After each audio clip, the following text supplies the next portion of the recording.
ನಂತರ ನಮ್ಮ ಆಗ್ನೇಯ ಸೆನ್ ಪೊಲೀಸ್ ಠಾಣೆಯವರು ಒಂದು ಉತ್ತಮ ಕೇಸನ್ನು ಪತ್ತೆ ಹಚ್ಚಿದ್ದಾರೆ. ಈ ಹೊರದೇಶಗಳಿಗೆ ವೀಸಾ ಮಾಡಿಸಿಕೊಡೋದಾಗಿ ನಂಬಿಸಿ 51 ಜನರಿಂದ ಕೋಟ್ಯಾಂತರ ರೂಪಾಯಿ ವಂಚಿಸತಕ್ಕಂಥ ಇಬ್ಬರು ವ್ಯಕ್ತಿಗಳು, ಗಂಡ ಮತ್ತು ಹೆಂಡತಿ, ಇವರನ್ನ ಪತ್ತೆ ಹಚ್ಚುವಲ್ಲಿ ಯಶಸ್ವಿಯಾಗಿದ್ದಾರೆ. ಅವರಿಂದ 2 ಕಾರುಗಳು, 3 ಬೈಕ್ಗಳು, 24 ಗ್ರಾಂ ಚಿನ್ನಾಭರಣಗಳು ಮತ್ತು 66 ಲಕ್ಷ ರೂಪಾಯಿ ನಗದು ಹಣವನ್ನು ಪೊಲೀಸರು ವಶಪಡಿಸಿಕೊಂಡಿದ್ದಾರೆ. ಒಟ್ಟು ಮೌಲ್ಯ ಸುಮಾರು 80 ಲಕ್ಷ ಆಗಬಹುದು ಎಂದು ಅಂದಾಜಿಸಲಾಗಿದೆ.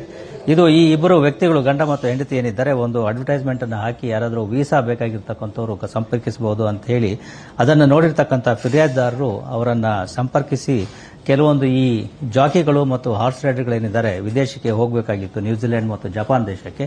ಆ ದೇಶಗಳಿಗೆ ಹೋಗಲಿಕ್ಕೆ ಅವರಿಗೆ ವೀಸಾಗಳನ್ನು ಮಾಡಿಸಿಕೊಡಬೇಕು ಅಂತ ಹೇಳಿ ಅವರ ಹತ್ರ ಕೇಳಿ ಪ್ರತಿಯೊಂದು ವೀಸಾಗೆ ಸುಮಾರು 8 ಲಕ್ಷದಷ್ಟು ಹಣವನ್ನು ಕೇಳಿದಾಗ ಅದನ್ನೆಲ್ಲ ಹೊಂದಿಸಿ ಅವರಿಗೆ ಕೊಟ್ಟಿದ್ದಾಗಿ, ಅದಾದ ನಂತರದಲ್ಲಿ ಅವರು ಕೊಟ್ಟಿರತಕ್ಕಂತಹ ವೀಸಾಗಳೇನಿದೆ ಅದು ನಕಲಿ ಅಂತ ಹೇಳಿ ಈ ಫಿರ್ಯಾದಿದಾರರಿಗೆ ಮತ್ತು ಅವರು ಮಾಡಿಸಿಕೊಟ್ಟಿರತಕ್ಕಂಥ ಈ ಜಾಕಿಗಳಿಗೆ ಮತ್ತು ಹಾರ್ಸ್ ರೈಡರ್ಗಳಿಗೆ ಗೊತ್ತಾದ ಮೇರೆಗೆ 24ನೇ ತಾರೀಕು ಜನವರಿಯಂದು ಅವರು ಆಗ್ನೇಯ ಸೆನ್ ಪೊಲೀಸ್ ಠಾಣೆಯಲ್ಲಿ ಕಂಪ್ಲೇಂಟ್ ಅನ್ನು ಕೊಟ್ಟಿದ್ರು.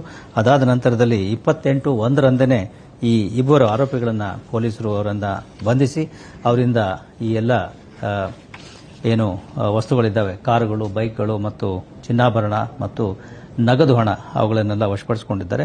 ಆದರೆ ಅವರು ಒಟ್ಟು ಈ ಎಲ್ಲ 51 ವ್ಯಕ್ತಿಗಳಿಂದ ಪಡೆದುಕೊಂಡಿರತಕ್ಕಂಥ ಹಣ ಸುಮಾರು 2,64 ಲಕ್ಷ ಅಂತ ಹೇಳಿ ಅಂದಾಜಿಸಲಾಗಿದೆ. ಅದರಲ್ಲಿ ಈಗ ಸುಮಾರು 80 ಲಕ್ಷದಷ್ಟು ಹಣವನ್ನು ಪೊಲೀಸರು ರಿಕವರಿ ಮಾಡಿಕೊಂಡಿದ್ದಾರೆ. ಆರೋಪಿಗಳ ಪರಿಶೀಲನೆ, ತಪಾಸಣೆ ಇನ್ನೂ ಕೂಡ ನಡೀತಾ ಇದೆ ಮತ್ತು ಇದರಲ್ಲಿ ಬೇರೆ ಆರೋಪಿಗಳು ಕೂಡ ಭಾಗಿಯಾಗಿರ್ತಕ್ಕಂತಹ ಸಂಭಾವ್ಯತೆ ಇದ್ದು ಅದರ ಬಗ್ಗೆಯೂ ಕೂಡ ಪೊಲೀಸರು ಪರಿಶೀಲನೆ ಮಾಡ್ತಾ ಇದ್ದಾರೆ. ಇದು ಒಂದು ಒಳ್ಳೆಯ ಪತ್ತೆ ಕಾರ್ಯ ಆಗಿದೆ. ಇವರಿಗೆ 25,000 ರೂಪಾಯಿಗಳ ಬಹುಮಾನವನ್ನು ನಾನು ಘೋಷಿಸ್ತಾ